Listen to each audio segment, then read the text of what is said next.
Back in college, Stan was the funniest guy on campus. Anytime a professor was lecturing, he'd cut in mid-sentence and have the whole class in stitches. There was another kid in his class named Dave, just as quick-witted and funny. What are two examples of a republic? Disneyland and Narnia. Like button balls? Okay, shut up!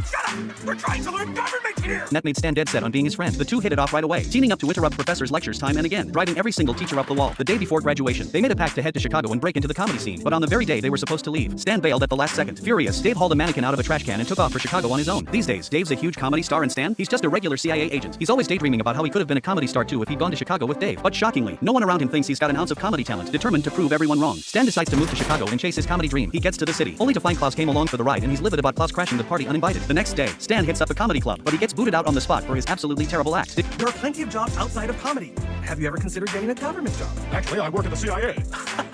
That's pretty funny. Ejected, he heads back to his rental apartment and walks in on Klaus having invited a bunch of his friends over. Stan blows a fuse right then and there, yelling his head off at Klaus yet to his shock. Klaus' friends think Stan's meltdown is hilarious. From that day on, the crew camps out at the apartment, roasting Klaus nonstop every single day. Klaus finally has enough and calls Francine, telling her to fly out immediately. Stan's totally confused, wondering why Francine's suddenly showing up. Turns out she flew all the way there to be his agent. Francine even lands him a gig performing at a pizza shop. Stan makes up his mind to take the show as seriously as he can, but Klaus tells it like it is. He won't last 5 minutes. Even more surprising, Francine thinks the same thing. She planned it all from the start for Stan to bomb the show spectacularly. And so, we finally gave up on this unrealistic comedy dream for good.